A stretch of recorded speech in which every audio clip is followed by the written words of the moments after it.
Ruff here. Welcome back to our weekly Materia Medica series. Today, I'm spending some time with one of my plant allies, Red Clover. I'm coming to you today from the beautiful Sage Mountain Botanical Sanctuary in central Vermont, where I have the honor of sharing one of these little weedy plant allies all over the meadows and the fields, as you see behind me.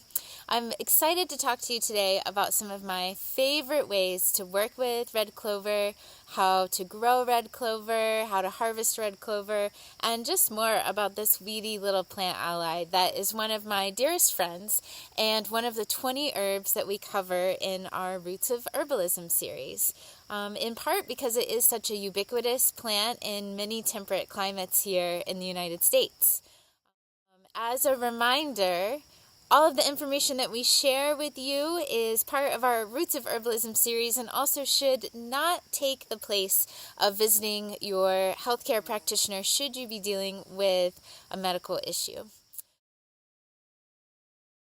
Red clover is also known as trefoil, and the scientific name Trifolium pratense is a nod to the fact that this plant has leaves that come in sets of 3. This is a member of the Fabaceae family, also known as the legume family. Now, not to be confused with crimson clover, red clover is typified with its spherical or globular blossom. And while it has the name red clover, its petals are a bit more fuchsia or pink or purple in color than actually bright red. So the leaves of red clover are ovate in their shape, and they're green with a rounded base to them. And as I mentioned, they're arranged on the stem, which is long and slightly hairy, in a set of 3. And one of the most distinguishing features of the leaves of red clover is that each of the leaflets has a chevron or a V shape in the leaflet that's more white or light green in color.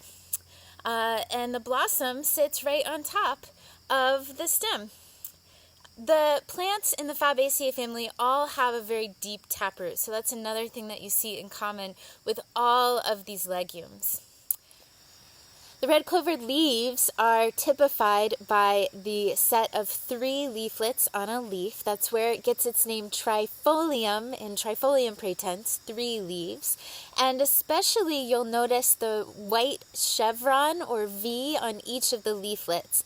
That's how you can distinguish red clover from other clovers, is that very signature V that you see in the middle of those leaflets. Red clover is a plant that's native to Europe and the Mediterranean, and it's found in most temperate regions of the planet thanks to the movement of people and animals that have carried the seeds of red clover along with it. This plant has such an important relationship with pollinators and especially with bumblebees. This plant also is a cousin of a similar plant, white clover, and you'll see a lot of activity of pollinators and bumblebees on white clover also. But especially in countries in Central and South America, this plant has had a very long history over the last several hundred years of a close relationship with pollinators for the sake of this plant and also for the sake of other agricultural crops. If you don't live in an area where you can find a lot of red clover in the wild, in meadows or in fields, then you can cultivate this perennial plant in the cooler months of the year if you're in a warm climate like Florida. If you live in a temperate climate, though, you're going to find it growing in abundance in fields, yards, meadows, along fences, and in many other weedy places from spring through fall, and you'll start to see it blossom sometime in the summer. This is a very sweet plant to me because I see it growing a lot of times in fields and meadows alongside some of my other favorite weedy medicines in temperate climates like yarrow or plantago. So you see this usually in colonies with some of our other weedy medicine plants. It's very common to find red clover in disturbed soil like roadways, but of course you never want to harvest red clover in an area where it may be experiencing toxins like those found in the exhaust fumes of cars. plants breathe in everything in the atmosphere, and they do a really good job of cleaning up polluted places in the air and in the soil, but for that reason they also hold some of those pollutants in their leaves and in their stems and in their flowers. And so we want to avoid harvesting medicine from roadways. I like to say to avoid at least 50 feet away from a roadway, and if it's a bigger road like a highway, then something more like 100 feet. So a spot like this, right along a roadway, is precisely where you generally find red clover in temperate environments. This is, however, not where you want to be harvesting it from. I always tell my students to leave at least a good 50-foot buffer away from roadways, and if it's a big highway, something more like 100 feet. Now, we can't always abide by the most pure standards, but the reason for these rules is so that our medicine doesn't also take in some of the pollutants, heavy metals, and chemicals from exhaust fumes of cars or from industry and runoff. So if we're really looking for medicine, and a medicine that's going to detoxify the body, we want to try to harvest it from the most pure location possible. Similarly, if you're harvesting this from someone's lawn, you want to make sure that there haven't been any chemical pesticides or fertilizers applied prior to harvesting this plant for medicine. Red clover makes a great mow crop for seeding into a meadow area, and it's sometimes used as a cover crop also. Because it's a member of the legume family, those big, deep taproots help to fixate nitrogen and other nutrients in the soil, which means that it helps build more nutritious soil for some of the other crops that you might grow in alternate seasons. I harvest what I call the blossoming tops of this plant. So that means the flower itself and the top few leaves of the plant. And I like to harvest it as it's ripening, but before it's fully open, so that I'm catching the medicine of the plant, but that it hasn't been exposed all the way to air and to other elements, so that it still has some of its good medicine potently in there. And I basically just take and I pinch off the tops of the plant, and there I go. I've got the blossom and I've got the leaves. This one actually is a little bit past its prime. It's been open for a bit, so you can see that its color is a little bit more pale. So I like to harvest it when its color is really bright, and I just pinch off the tops of the plant, the flower, and just those few leaves that are there, right there at the top.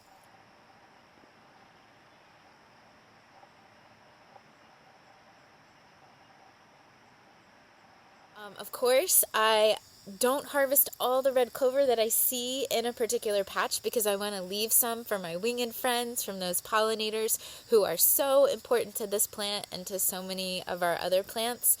So I like to make sure that I'm cautious and careful, and I'm not harvesting all the flowers in an area. I'm just harvesting the ones that I need. And of course, if I see a little bug or a bumblebee or a wasp or any pollinator or butterfly or winged friend who is currently enjoying a red clover blossom, then I leave it be and I pass it over and I skip on to the next one.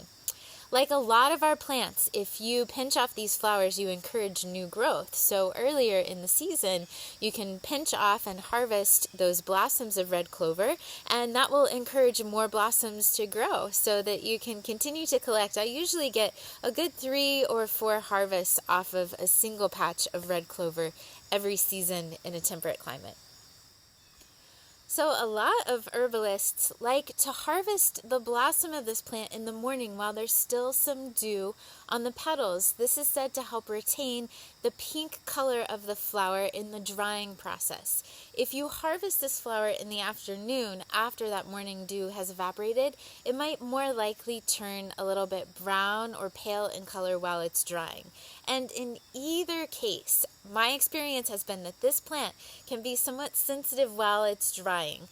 So I like to use caution and dry it with a very low heat. I don't actually like to dry this in a dryer like a Excalibur or another dehydrator, I find that it browns out the plant too quickly. So I tend to dry my red clover blossoms simply by letting them air dry on racks. I rotate them frequently, flipping them up and down. It takes about a week of time in a well-ventilated area for these blossoms to fully dry. And they tend to turn a little bit darker, even a purple color, as they're drying. But I know that if they don't turn brown and if they keep that pink, purple color to them, that they still retain a lot of their good medicine. So let's talk about what some of that medicine is. First and foremost, red clover is a nutritive tonic. This plant is super rich in calcium, in magnesium, in potassium, in phosphorus, in vitamin C, in niacin, in thiamine, in chromium. It is just chock full of minerals and vitamins. So we can think of it as a great food source and also as a good medicine. Energetically speaking, red clover is sweet, slightly astringent, and cooling, although overall I find it to be, whilst a bit drying, a fairly neutral plant. This is one of those herbs that I love to prepare as a rich, nourishing infusion. Some of you are familiar with the concept of nourishing infusions from herbalist Susan Weed, and this is one of those herbs, much like nettle or oat straw or red raspberry leaf, that makes a really great tonic when steeped for a very, very long time as a tea to extract those rich minerals into a beverage, which I find to be quite tasty. A lot of my clients really do like the flavor of red clover because it is a mild flavor. It has a richness to it and a depth, a kind of earthiness to it from that mineral content. But I've even had clients that have mixed this with black tea or had it on its own instead of black tea and really enjoyed the flavor. Medicinally speaking, there are a wide array of benefits for working with red clover, everything from coughs to cancer. The doctrine of signatures of this plant tells us that because of its redness, its pink, its fuchsia color, that there's an association with the blood. And this is very much true of red clover. A lot of times the first thing you'll note when you research red clover is that it's an alterative, which is also, you might think of as a metabolic tonic, or a plant that helps to alter our health in beneficial ways. Ultimately, it means that it helps to remove metabolic waste from the fluids of the body, and the detoxification processes of the body are therefore enhanced. A lot of times you'll see it listed that red clover cleanses the blood, and that's not the most scientifically accurate way to describe how it works within the body, but in a simplistic form, it certainly does help remove metabolic wastes from the body, and it helps the blood as well as the lymphatic fluid as well as the liver do an even better job of detoxifying cellular debris, pathogens, and other wastes out of the body. Red clover is anti-inflammatory. I've worked with that most directly in inflammatory skin conditions and also inflammatory joint conditions and connective tissue like arthritis and gout. Red clover is antispasmodic, and most notably, I've worked with that action in the case of coughs. This is definitely considered a lung tonic, and I've worked with this for dry coughs. I've worked with it as an expectorant to help bring mucus out of the lungs, to help thin mucus. I've certainly worked with it as an antispasmodic, both in the case of coughs, but also in the case of bronchitis and asthma, as a tonic, meaning that this is a plant that we're going to be working with on a regular basis, ideally every day, to help improve the body's health and mitigate some of those symptoms over time. Because it's an alterative, red clover is often associated with skin conditions, and I've specifically worked with this plant to help alleviate acne, eczema, and psoriasis. Most notably, I work with this plant internally And a lot of times I'll use it combined in formulas with other alterative herbs like nettle or dandelion or milk thistle or yellow dock, any herbs that might be supporting the liver or the lymphatic system, maybe herbs like chickweed or cleavers. I find it a real ally in formulas in synergy with those other alterative herbs to help cleanse the body from the inside and therefore help alleviate some of those external skin conditions. I've also worked with red clover as a skin wash, just making an infusion and washing the skin, or making a poultice of the blossoming tops and applying that externally to lesions and sores as a second approach to helping address some of these skin conditions. Red clover is rich in phytosterols, which is also something you might consider as a natural estrogen. It helps to nourish hormones, and it makes it an excellent choice for women that are going through menopause, as well as those that are wishing to increase their fertility. But for these same reasons, these same hormones, it's also recommended to use caution with red clover during pregnancy and breastfeeding. And I think overall, I recommend that women consult their healthcare practitioner or their herbalist if they're looking to work with red clover and they have any imbalance in their monthly cycle of hormones.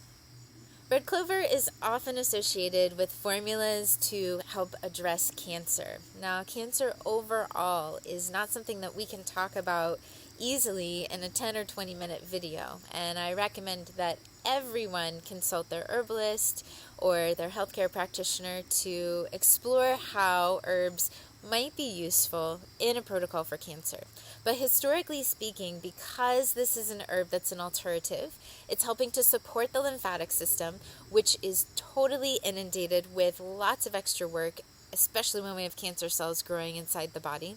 And so for that reason, this plant has historically been used internally and externally to help address cancers. This sweet little plant is even used to help alleviate fevers. One of the compounds that it contains, salicylates, are similarly found in plants like willow and meadowsweet, which are the plant precursors to our modern day over-the-counter fever reliever aspirin. And for that reason, red clover may be included in a formula that you work with to help bring down a high fever. Another well-known compound contained in red clover is something known as Cormoran, which is a compound that can thin the blood. It stops coagulation from occurring. And so although red clover is safe for many people, its ability to thin the blood makes it a poor choice for pregnancy and for those that are already taking Coumadin or other anticoagulant or blood thinning agents as pharmaceuticals or over the counter.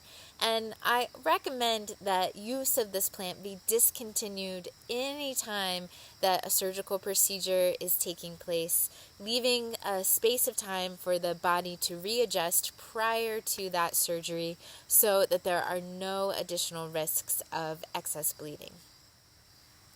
Being so rich in minerals, red clover makes an excellent choice for a vinegar infusion or an oxymel.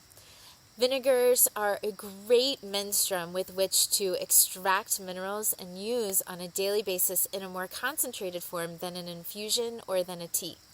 As I mentioned earlier, this is also a great herb to use as a nourishing infusion, which means steeping it much longer than a tea, than a regular herbal tea, and really extracting those minerals from the plant in a deep, concentrated way.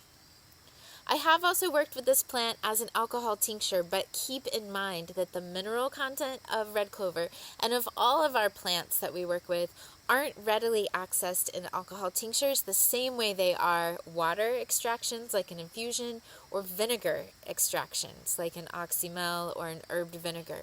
So if you're working with red clover as a tincture in an alcohol form, you're getting lots of great chemicals from red clover, just not the mineral content.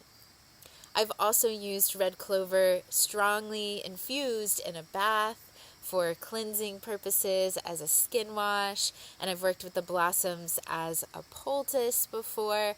I've even made red clover blossom pesto to access some of the mineral-rich nutrients. Do you have a relationship with this sweet little plant ally? Leave a comment below, maybe a favorite formula or preparation or way that you've worked with red clover in your life. We'd love to hear from you. Similarly, if you have a question about red clover or any comments or feedback about our class today, then leave it in the comment below or just drop us an email. We love learning alongside each of you about these beautiful plant allies that we're so blessed with in our natural environment. Do you have a friend interested in herbalism and the plant path? Share this video with them and invite them to join you on your herbal journey. For fresh herb class content every week in your inbox, like this video and subscribe to our channel so that we can keep sharing with you every week about some of our favorite plant allies like red clover.